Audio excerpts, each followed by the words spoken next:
দলের দুর্দিন থেকে সুদিন দীর্ঘ 4 দশকেরও বেশি সময় ধরে দলীয় কর্মী হিসেবে দায়িত্ব সামলেছেন। ছাত্র রাজনীতি থেকেই যার পথ চলা শুরু, সেই প্রবীণ বাম নেতা অম্বর মিত্র এবার প্রথমবারের মতো বিধানসভা নির্বাচনে প্রার্থী হওয়ার সুযোগ পেলেন। দলের হয়ে বহু নেতাকে রাজনীতির ময়দানে প্রতিষ্ঠিত করতে সাহায্য করলেও এতদিন নিজে কখনো প্রার্থী হননি। অবশেষে 67 বছর বয়সে দলের তরফে সেই সুযোগ পেলেন তিনি। কলকাতায় বামফ্রন্টের প্রার্থী তালিকা ঘোষণায় মালদহের ইংরেজবাজার বিধানসভা কেন্দ্র থেকে সিপিআইএম এর প্রার্থী হিসেবে ঘোষণা করা হয় অম্বর মিত্রের নাম ঘোষণার পরই নির্বাচনী প্রচারে নেমে পড়েন তিনি। নিজের রাজনৈতিক জীবনের অভিজ্ঞতার কথা তুলে ধরে অম্বর মিত্র বলেন, কলেজ রাজনীতির অভিজ্ঞতা নিয়েই প্রথমবার বিধানসভা নির্বাচনের ময়দানে নেমেছি। 1976 সালে মালদা কলেজ স্টুডেন্ট ইউনিয়নের জেনারেল সেক্রেটারি ছিলাম। এরপর এসএফআই ও ডিওয়াইএফআই এর জেলা সম্পাদক হিসেবে দায়িত্ব পালন করেছি। 1985 সাল থেকে জেলা কমিটির সদস্য হয়ে জোনাল ও লোকাল কমিটির সম্পাদক হিসেবেও কাজ করেছি। সর্বশেষ 2012 সাল থেকে 2025 সাল পর্যন্ত জেলা কমিটির সাধারণ সম্পাদক হিসেবে দায়িত্ব সামলেছি। গত 40 বছর ধরে দলের হয়ে জেলার সংগঠন ধরে রেখেছি।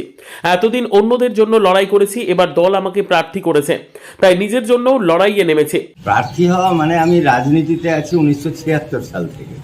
ছাত্র রাজনীতি, মালদা কলেজ স্টুডেন্টস ইউনিয়নের জেনারেল সেক্রেটারি, সাধারণ সম্পাদক, তারপরে এসএফআই জেলা সম্পাদক, ডিওয়াইএফআই এর জেলা সম্পাদক, পার্টির জেলা কমিটি মেম্বার আমি 1985 সাল থেকে।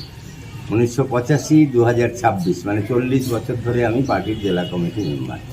আমার কাছে রাজনীতিটা একটা লড়াই, মানুষের স্বার্থে রাজনীতিটা একটা লড়াই, সংগ্রাম। সেই সংগ্রাম করতে করতেই কাউকে প্রার্থী হতে হয়, লড়াই করতে হয়, নির্বাচনে প্রতিদ্বন্দ্বিতা করতে হয়। এবারে দল আমাকে মনোনয়ন দিয়েছে। দল আমাকে মনোনয়ন দিয়ে ইংরেজবাজার বিধানসভা কেন্দ্রে বিধানসভার প্রার্থী হিসেবে মনোনীত করেছে। একটু আগে তা ঘোষণা হয়েছে।